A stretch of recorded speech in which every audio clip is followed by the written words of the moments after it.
Hello and welcome to Aim High Awesome Leaders podcast.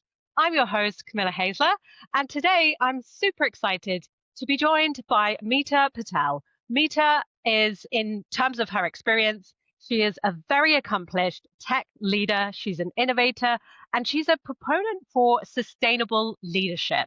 Now, before you ask what is that, I want to hand to Mita, give a quick overview of her experience in this area and in how we're going to have such a valuable conversation today on the burnout proof leader. Meeta. Thanks, Camilla, and thank you for having me on. I'm super excited to have this conversation with you today. So, yeah, my background's technology. I've been in tech for pretty much all of my career. Started off as a really hands-on developer, transitioned into various roles, moved into product management, product ownership, and then last kind of 5 to 6 years, I've been in executive roles. I'm really looking after product teams, IT teams, and technology teams. The reason I'm having this conversation with you today is really around, I guess, the more senior you become, the more, I guess, the organization becomes more complex. I was in a very, very high growth organization in my last company. The demands on the role become higher, and therefore you might see yourself as a really high performing leader. And I do pride myself in being super resilient. However, my real goal now is to think about how do you sustain yourself through those highs and lows as you navigate senior leadership. Just as a high performing leader, doesn't matter if you're managing people or you're managing yourself, actually, how do you sustain your mindset, through these ups and downs that you normally have within these roles? Wow. Well, Meeta, these are such important topics, and it feels like they're much more top of mind as well for leaders today as well, particularly, related to the term burnout and some of the experiences that people have today of the career industry or having their own business. And so, Mita, what does being a burnout proof leader, what does that mean for you in a world where today, speed, scale, and visibility, there are all these constant pressures on leaders? I'd love to understand from your perspective, what does that mean to you? Yeah, of course. So I guess I should really give you a little bit about what burnout meant to me personally. Obviously, there's different people experience burnout in very different ways. And for me, I think it was really around you put more because you're in a high performing role, and actually you put a lot of pressure on yourself to perform consistently and continuously. And actually, as you do that, and oftentimes I find, and for me, Pat, this is my own experience, it was usually me doing that to myself and actually not holding some healthy boundaries around what is achievable and what may take a bit longer or might be more complex. And it was really around those feelings when I started having repeated thought patterns and actually starting, even though I'd got tons and tons of experience, I started getting elements of imposter syndrome in some things that I was doing. And I was thinking, well, do I not know enough about this? I've read all these books, I've got all this experience. And you start doubting yourself. And when you start doubting yourself, you then start to perform in an inauthentic way. But when you Mm, start to perform in an inauthentic way, you're usually probably not working to your values. And when your values are at odds with the way you work and you operate, that's when those symptoms of burnout really came up for me. And how they transpired were in, I guess, mental exhaustion, repeated thoughts and feelings, and almost a feeling of detachment. mm, I love what I do, absolutely passionate mm. about my profession. And to feel that detachment growing, they were my first, that self-doubt, they were my initial symptoms of burnout. And actually, I did check in. I had built very healthy practices, such as physical exercise, meditation, and therefore, thankfully, I didn't let it go too far for myself, but I really did check in and say, this time last, what's really important to me? What do I want to do? And that's kind of where I've led to how do you now become, a year later, I don't think you can be completely burnout proof. However, Hmm. how can you start to observe yourself in whatever situation you may be in? I know we're going to explore a few topics today, Yeah. but checking in with yourself. Great, amazing. Well, thank you so much, Mita. You described that so clearly and so vividly, and I'm sure for those listening as well, that will really resonate for a number of people who are maybe in those initial stages which you described. And it sounded, Mita, like you almost had a key moment in that awareness, right? And that you recognize the disconnect. And so in terms of sustainability and what that means to you, like if you were to define that, is there something that people can aim towards around and, in terms of an approach to leadership, which is more towards sustainability, which you've achieved now? Yeah. I think really, without, I'm not going to try and overdo all the definitions, but I think we're going to talk about this. But I have been through a really amazing 7-month coach program, which has really been way more than coaching. It's been really a philosophy around really thinking about your energy levels. And Mm, actually, when you start to think about how am I looking, what lens am I putting on this situation? mm, Am I putting a lens of I'm not in control of the situation? This is all on me. I need to fight this situation, which normally we're going to talk about these terms, but is catabolic energy. yep. And actually, when you start to look at yourself or a situation with a more anabolic energy, which is things like, well, what's the opportunity in this? How can I reconcile what's going on? How can I look at both sides of the angle from this particular situation? And how do I look at it from multiple angles as opposed to this catabolic angle? That's when you start to actually see opportunity in the most difficult situations, and what's the opportunity for growth and Mm, actions. thank you, Mita.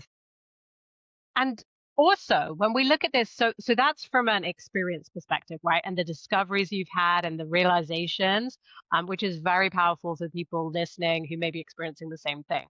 And I think if we also look at the data and include the data on this, so data shows that as many as 82% of employees today in different industries are at risk of burnout. So again, I don't want to underplay the risks and the application of what we're describing because it may be at a leadership level where you experience it, Mita. But again, in terms of the application of burnout at all levels, right? As more than half of, and this was a US stat, say they're already burnt out. So I guess, also what does that tell us about the modern working environment and what is expected? And if we think about this as well, that there are new challenges coming up all the time as a result of the remote environment. So I guess, yeah, Mita, what are your thoughts on that high, the how many people burnout applies to? And since you've started to share more about your journey with that, have you found, that it's resonated with a high proportion of professionals in particular who you've spoken with? Absolutely, Camille. I mean, yeah, it's heartbreaking, those numbers. It really is. But such a, yeah, disproportionate number of people that are struggling, right? So yes, the topic that we're discussing today resonates with a lot of people. And actually, although we're using a generalized term such as burnout, it manifests itself, sorry, in such a number of different ways for different people, depending on their circumstances. Now, I do work in technology, and therefore the leaders that I'm speaking to, one of the biggest, most profound thing is AI, and it's moving at such a pace Mm, where previously we might be thinking about, well, keeping up with the competition or, learning this technology or learning a new process or new practice. But now when we wake up, like, 2 weeks later, some parts of our roles are literally automated. Like, if I take a small example of, say, being a product manager, before, to do real robust research, you would spend a long time really looking at the competition, reading reports, doing all sorts of things, right, to draw some conclusions from this. And then you take that information and you start to analyze it in terms of the product that you might be building or the person that you're trying to solve a problem for. Now you can literally go across 2 or 3 different LLMs, different AI models, and do the research in a fraction of the time, right? I know you still need critical thinking, absolutely around that, but oftentimes people are feeling quite threatened by the pace of change because people aren't even getting a chance to absorb the change before they have to adopt it within their working practices, and then the demands to go faster are at an exponential rate now. Mm. Yes, those feelings of feeling imposter syndrome are coming from a new angle that previously didn't exist, Yeah. especially within the tech field. And I know it's not just tech, it's a number of different sectors are impacted by this. So it does resonate, Camilla, a lot with a lot of people. Yeah, absolutely, Mita. And really, yeah, really interesting how you describe that in terms of the tech industry and innovation, because as you also alluded to, AI applies to other industries, not only the tech industry itself, but working within that with the ambitious growth plans and everything has potentially had a knock-on impact. But then where you described imposter syndrome, presumably it's where this is new. This is new, fresh learnings for everyone, even those who are directly involved in creating and working on the product. So there is a sense of newness to what people are working on and dealing with in a way that perhaps hasn't taken place in a number of years, where this is one of the most major shifts and maybe that is also, like you described, that is placing extra pressure on people and extra perhaps doubt or areas of uncertainty. So around how to upskill on that and how to feel ahead of the curve when it continues to evolve and adapt. So yeah, I really like how you describe that, Mita.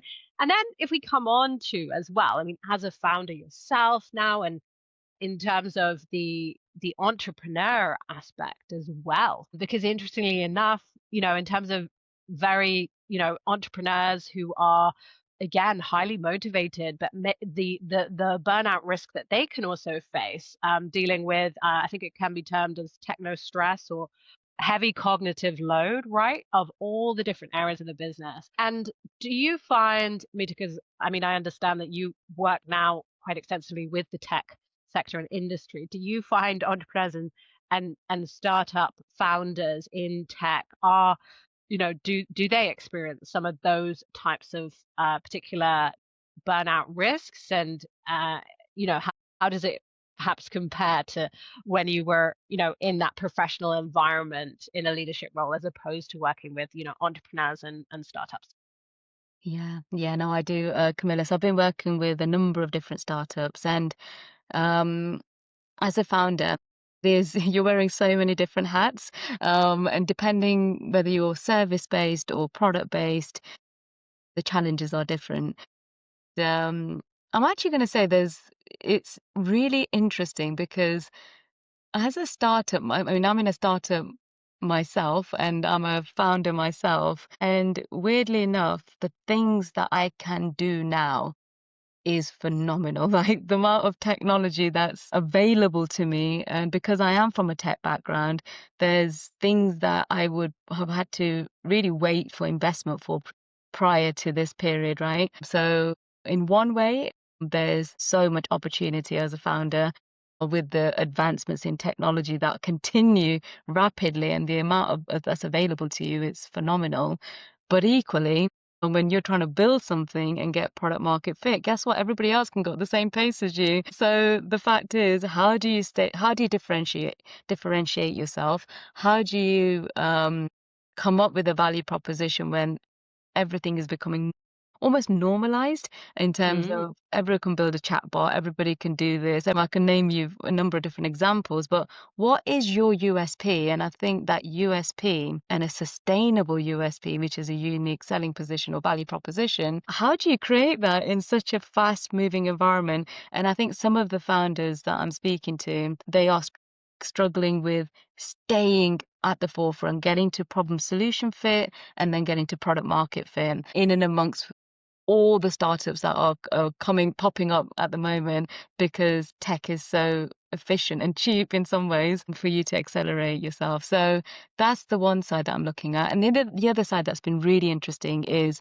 working with social impact founders, where mm, actually when these founders are very, very interested and very invested in making social impact. And their biggest complexity is around how do you create a business that's sustainable? Because previously, when you're doing social impact work, you're reliant on funding or raising charitable givings or a philanthropist or taking out low interest loans, etc. But actually now the ask is, as a social impact founder, how do you create a sustainable business and then give X percentage of your profits back into social impact work? And that's been amazing, Camilla, to see how the dynamics of a founder and the mindset of a founder is so different when you're working on social impact work versus when you're for profit. So their challenges have been quite interesting as well.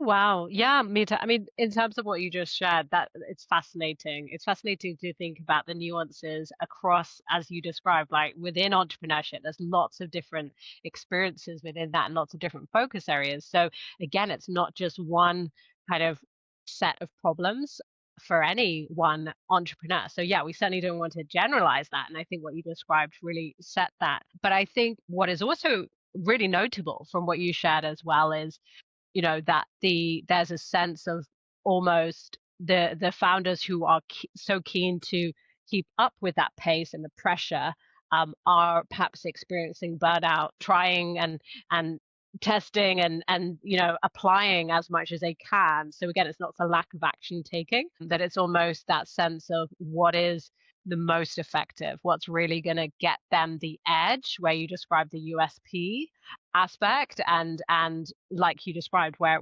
we're more on one par with each other, perhaps with what's available to us as founders. And that's fascinating to me. And I think there's a stat which I came across, which I'd love to share, which is that at least 34% of entrepreneurs have experienced burnout, and nearly 50% report anxiety and high stress. And I think the other part of what you described is perhaps the stress aspect, the anxiety of the uncertainty of, right, will this solution finally be it? Will it work?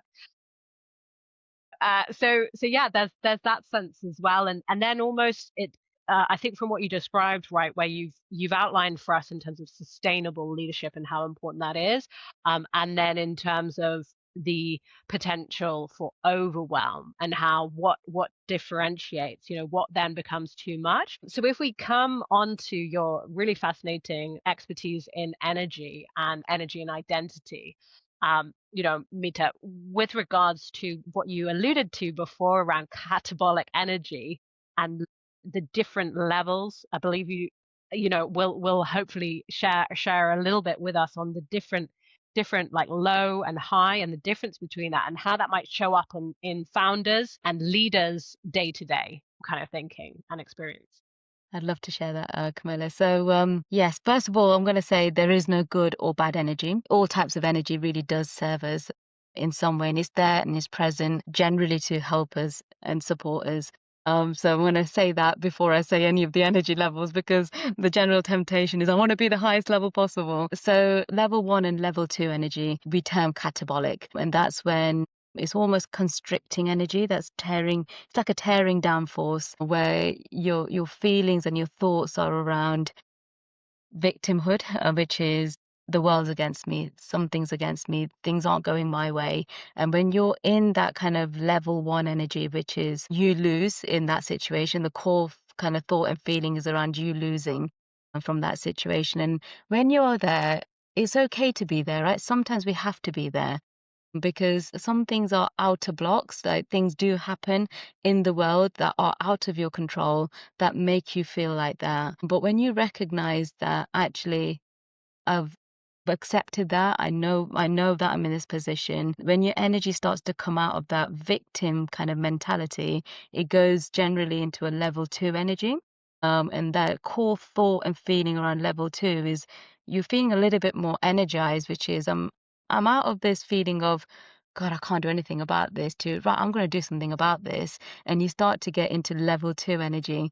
And that is really around you trying to almost fight that situation. You want to win from that situation. I will navigate myself out of this situation, and you will still be catabolic in that instance because you'll be potentially doing it for reasons of winning as opposed to really thinking about anything else, which is to protect yourself and get yourself out of that catabolic energy. And as you start to raise out of that and you start to, not look at winning and losing, but start to thinking about kind of almost a reconciliation. What are we doing here? Why are we doing this? And actually, let's get things done. That starts to move into level 3 energy, and you start to take responsibility from a situation. What's my contribution towards the situation? And what's my responsibility around this situation? And that starts to become more anabolic energy. And we're at the brink of, more positive mindset, open mindset, growth mindset kind of energy levels. And then it moves on to level 4 energy, and your core thought around that is concern for others and really thinking about compassion. And when you're in level 4 energy, you're out of that victim, fight or flight, and just taking responsibility. Actually, now you're in service of others. And you're thinking about, okay, how can I help in this situation? And that's really, you are in anabolic energy at that point. However, some things that don't serve us in that level 4 is when we don't hold boundaries, when we start to put everybody's needs before your own and become so service orientated that you lose, well, what's important to me and how do I make sure I look after myself? And sometimes when we talk about burnout, and I know this was one of my key reasons was I wasn't holding healthy boundaries for myself, and therefore level 4 is anabolic energy, but there are pros and cons of each energy type. And then as you move from level 4, you go into level 5. And when you're in level 5 energy, you're really looking at a win-win scenario. So how do I create a situation where there is a win for the situation and the win for the other person or the whoever the other person is in front of you, and a win for yourself. So you're creating win-win scenarios, and your core thought is around kind of peace, reconciliation, and ensuring that you're navigating the situation holistically. You're looking at it from multiple different angles. And then from level 5, you move into level 6. And that's when you start to remove the concepts of winning and losing. So how do you create a scenario where the synthesis, you're connecting the dots and you're looking at a situation from, this might not give me an instant win, but actually, how is it connected to everything else that I'm doing? And the core thought and feeling is around joy in the work that you're doing and synthesizing everything around you. And then the final level is level 7. And level 7 is really non-judgment and absolute passion. When we talk about flow, when we talk about when you're really, when you're in something and you just see time going and you're not judging the situation, but you're absolutely in it without any concept of winning or losing at all. And generally, we achieve that state when we're in meditation or we're doing something where you're out, almost more thinking more holistically, and you're looking at it almost as a third person instead of being in the situation. So you're an observer as well as the actor in that situation. Now, rarely do we spend a lot, it's impossible to spend vast Yeah. amount of time in level 7, Yeah. but they're the different types of energy levels that really affect your thoughts and feelings, and therefore the actions that you take across a lot of things. So I've said a lot of things Great. there. Yeah, yeah, really fascinating. So, by what you described, it sounded like awareness on the energy level that you're at and the difference is going to impact and change the way we take decisions, Mm, right? And also, from what you described, it sounded like, where research shows that entrepreneurs can be engaged and ambitious, but still burnt out.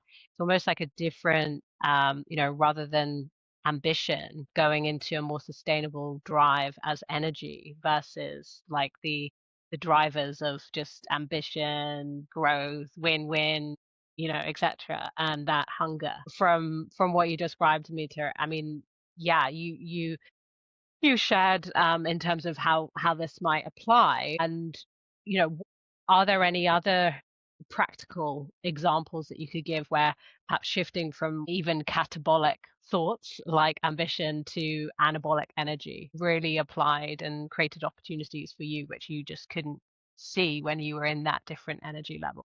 Yeah, no, it's been a really interesting time actually, Camilla, because this is the first time I'm fully self-employed. And I think at the beginning, when I first started really figuring out, "Oh, where am I going to take this? What am I going to do?" On a regular basis, I would find myself in a little bit of catabolic, energy. Oh my God, why have I done this to myself? It'd be so much easier. I wouldn't have to do all this work, but I know that I'm at the same time when I remove myself from catabolic in the same situation, and I think, but am I working to my purpose? Am I working to my values? Am I doing something where I'm building good foundations? Yes. And when I'm looking at that same situation from a more anabolic lens, I start to see opportunities in the work that I'm doing as opposed to feeling like I'm doing all these things, but what are they actually leading to, which is very outcome based.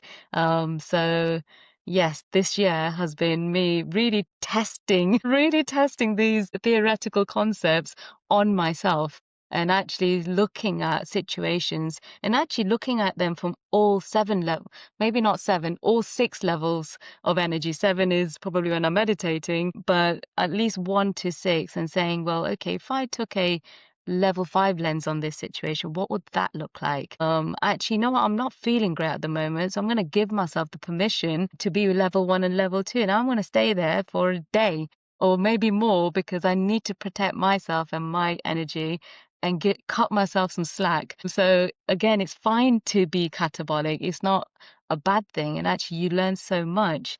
And actually, jumping out of catabolic too quickly, you don't learn anything because you're just bouncing back and you're like, okay, I'm going to be positive. But actually, I lack sustainability if I'm just being positive.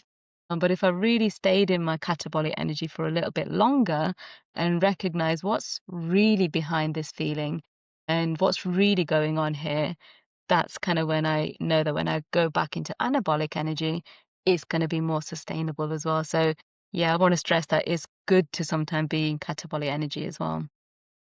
Excellent. Wow, Mita. Well, thank you so much for sharing that, and that made it incredibly clear as well, the benefits and the difference of choosing that different path and how that can create different energy within you as well and different benefits that Mm, you experience as well, which is so important, right? Because I think today everybody is often questioning what is the result and the advantage to applying this, right? And as we're focusing on here, that one of the key advantages is preventing the burnout and the sustainability aspect of your well-being and your health, and but also that purpose-driven aspect that you described, and how motivating that can be and how important. And I guess you mentioned compassion as well, Mita, as one of the energy level states. And do you, since applying this, since applying this approach, have you noticed more compassion and more connection, which has in some ways created opportunities and advantages that in the past might not have transpired for you? yes, yes. And I think even the word kind of compassion, gratitude, and yeah, those things.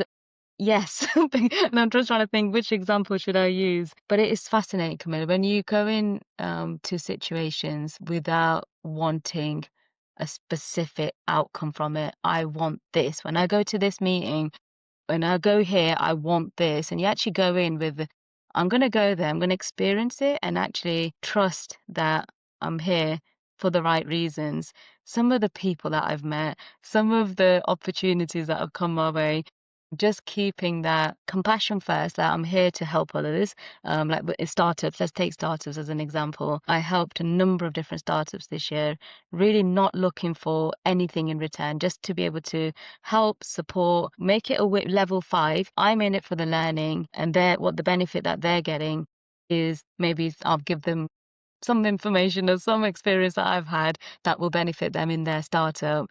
And keeping even just that level of energy, which is around compassion, but also thinking about it in terms of how can we help each other That's enabled me to really meet some amazing people and then connect the dots and then help one person help another person, because they would never have naturally met. But because I've met a number of different people, I've been able to connect people together that previously would have never met each other. So yes, this different way of operating has really helped me see people in a different way, situations in a different way, and create opportunities that otherwise, if I'd gone in with my previous mindset of time is short, make everything purposeful in terms of we're here for a reason.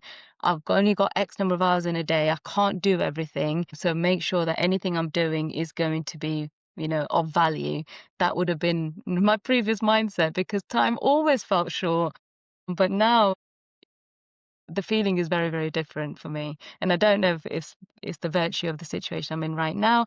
If I'm in a full-time role, that could be still very different for people. So I'm not saying that this is an option for everybody, but if you have the capacity to go into a situation not having a definite requirement from it, an outcome from it, and just leave yourself open to experiences, I think, yeah, you see so much more.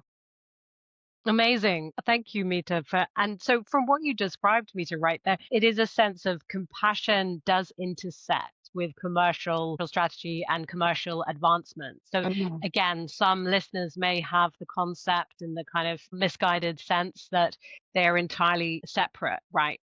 As but in fact, by what you described, it is through that it's only deepened the connection, and that has created even more valuable connections and rapport and network and the importance of that, right? Because sometimes, yes, when we cut ourselves off from those things, or reduce our exposure to that can be very detrimental. So love how you describe that, Mita. With regards to leadership, I know we're both very passionate about this topic. uh, in terms of tech and the executives, right, that you support, Meeta, where so one statistic said that executive burnout has risen by 52% in 2023. It was just 52% to 56% in 2024. So it's a slight rise.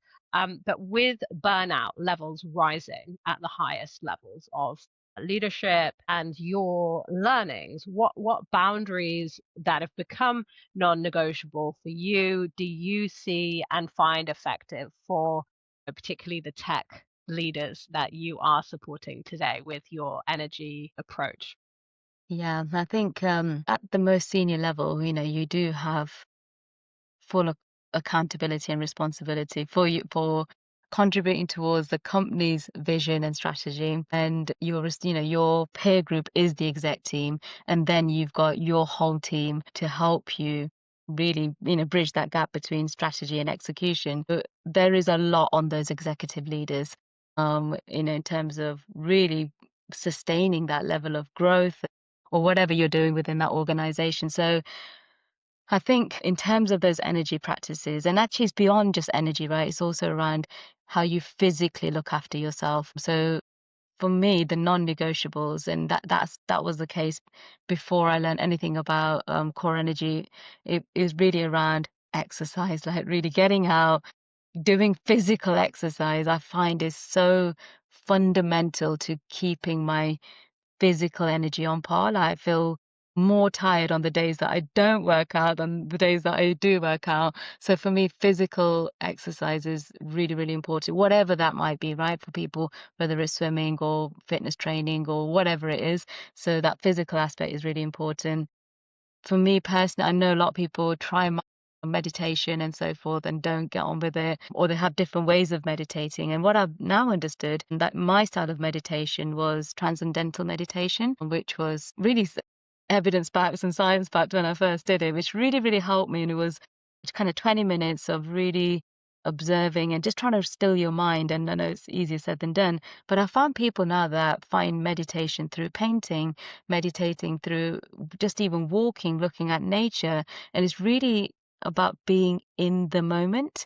And actually, you can do that in so many different ways. So that mind and stilling the mind is another non-negotiable for me personally, even as an executive. And then layered on top of that, it is that in the moment, acknowledging your thoughts, feelings, and those thoughts and feelings, what type of actions are you taking because of those? And actually, you've got to step out to be able to step in again. So one of the things I used to do this time last year was, unfortunately, I used to use my Sundays to be able to zoom out each week and really think about what am I doing, why am I doing it, and how am I going to organize myself ahead of the week? Because I know as soon as I start land on Monday morning, I won't get room to room to think or breathe. So that was my zooming out to zoom in. If I was still really wanting to do my previous role, I would probably now incorporate practices to do that in the moment, in the day as well, using core energy practices. Love So that. those few things there, Camilla, I think holistically are my non-negotiables now. Amazing. Thank you, Mita. Thank you so much for sharing that. So then if we come on to, sustainability and the sustainable leaders you work with, because you touched on earlier the fact that obviously they have a very different lens and a different kind of perhaps set of challenges. And I was intrigued as to whether you found that putting social impact at the center of influence and of purpose and business objectives does that if you notice a difference in terms of how these leaders and clients might manage and approach their energy compared with those in tech roles, whether they approaching that differently already, or whether again it's across social impact or not, that they might experience a similar path to applying energy shift. Yeah, I mean, to be honest with you, we're all human beings, right? So when you take away all the titles and all the roles and responsibilities, at the core, we're all the same in terms of our needs and wants. But the nuance comes in when you're a tech, and actually there's also a parallel between founders and technologists, because most of the technology people that I found are very passionate about what they do. They love their profession. They're not in it for the 9 to 5, and they're generally, really passionate about being at the forefront or delivering amazing products or technologies for customers. And actually, guess what? The founders are the same. The founders are passionate about what they do. They're purpose driven, and they're looking to do something that's going to make a profound difference. And then you add on the third dimension, which is social impact founders. And those social impact founders, the ones that I've now been involved with, they are dealing with society's some of the most horrific problems, right? Whether it's domestic violence or men's mental health, or that really honestly some of the most challenging things, poverty, hunger, and they are dealing with really difficult situations, and they're trying to find a solution around it, and they're trying to do it with both their lived experience, and they're trying to now help others through their own experience. So they're so passionate about helping others, and they need more support, I find, commercializing this to make it sustainable, because the funding does run out, the grant funds do run out, and actually the whole concept of a CIC, which is a community of interest company, is around how do we create social impact companies that can actually wash their own face, but actually then give the profits back into more social impact. And how do you make that more sustainable? Because right now the government don't have enough funding. The NHS is at the brink of so many services. So actually these social impact founders, they're doing some amazing things, but their challenges around the commercial side of the business. So yeah. That's fascinating, Mita. So essentially, from what you described, right, they could burn out another way, which is trying to just generate revenue and trying to be, trying to do good, but also be profitable. So again, as you really clearly outlined, right, there could be equal, very testing challenges for founders in the social impact sector. So I love how you described that. And so I guess, looking ahead, Mita, you've touched on several times the benefits of applying founders who can manage their energy, right, with the same precision that they might manage, whether they are comfortable with managing strategy, performance, and revenue, or whether they are less comfortable, right? What opportunities could you see if more founders and leaders adopted this type of practice and this type of approach to sustainable leadership through energy? management. What do you believe, Mita, from your perspective, could be possible if more leaders were already applying this and doing this? I think the overall impact is reducing the number of failures, startup failures, right? Reducing the number of companies that actually fold because the founders completely burnt out. So that's especially important when you're thinking about social impact because there isn't enough, the public services, there's not enough funding to be able to help the most vulnerable. Helping our founders say sustainable using some of these practices their impact would be way more impactful. I know there's two words in the same sentence, but the thing that they're trying to do, they'd be able to do for longer, irrespective of the topic that they're dealing with.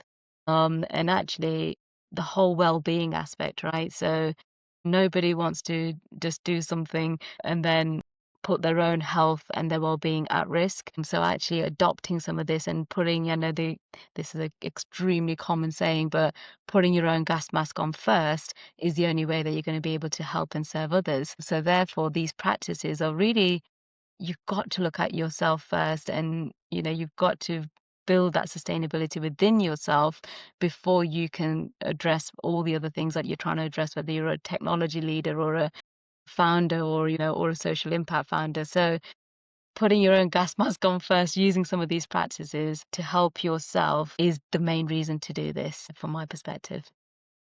Fantastic, Mita. Well, thank you for again emphasizing the importance of more people applying this. And Mita, where studies show that in addition, in terms of leadership qualities, qualities like optimism and resilience, right? And even feelings of, self-efficacy, coming back to where you mentioned about imposter syndrome and how I suppose the counter would be to feel really effective. And so where do you see that these types of emotions or states, if we want to call them, as an could also help to protect leaders from burnout, and which, if any, of these inner faculties, inner emotional states have you been able to strengthen the most as a result of mastering energy, and how might that have changed the way that you are leading your business and others today? Yeah.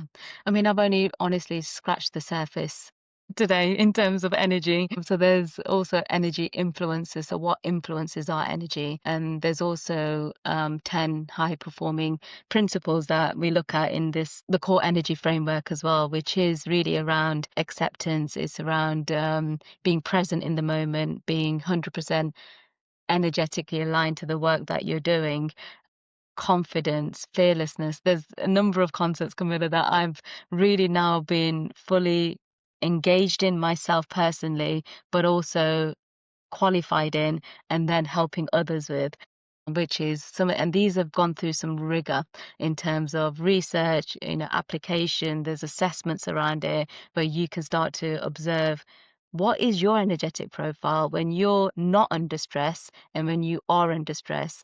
So these assessments then help you to figure out why am I in this energy level? What's happening here? And so some of the words that you use there around resiliency, being confidence in yourself, these practices over time, as you understand and learn them more and more, helps you create sustainability because you start to observe them in yourself and they're no longer just words that you've learned because you're living some of these practices as well. So, like I said, I've scratched the surface today, but I'm really happy to share a lot more with your audience, Camilla, in terms of research and data and information. If anybody wants to know more about this kind of energy work. Absolutely, Mita. Well, thank you so much. And to that point, Mita, how can people reach you? Is it best to connect with you on LinkedIn or via your company, True Path Coaching? Just share with people how they can connect with you if they would like to learn more. Yeah, definitely. Thank you, Camilla.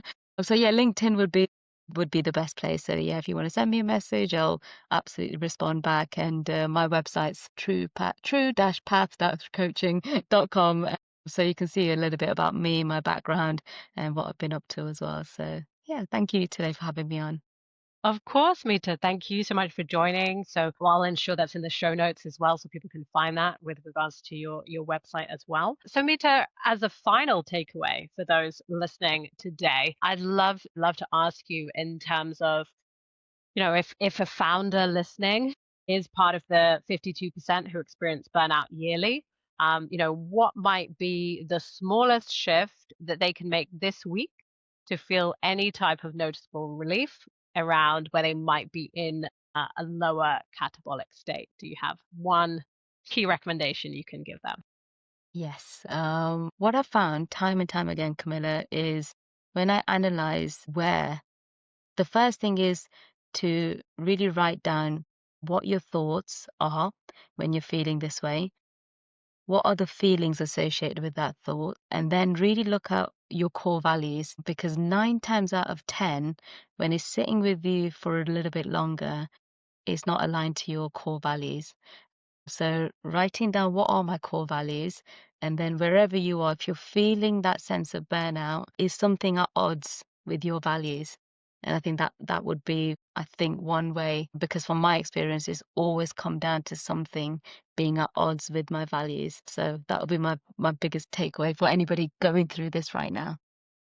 Fantastic, Mita. So journaling, and that would be literally one practice that would shift them out of that stress, out of that state the fastest, right? As an Yeah, and initial step. recognition. It's awareness, Camilla. So I think with awareness, we can make choice. So it might not shift you in the moment, but it will create enough awareness to help you shift in whichever direction you want to go into.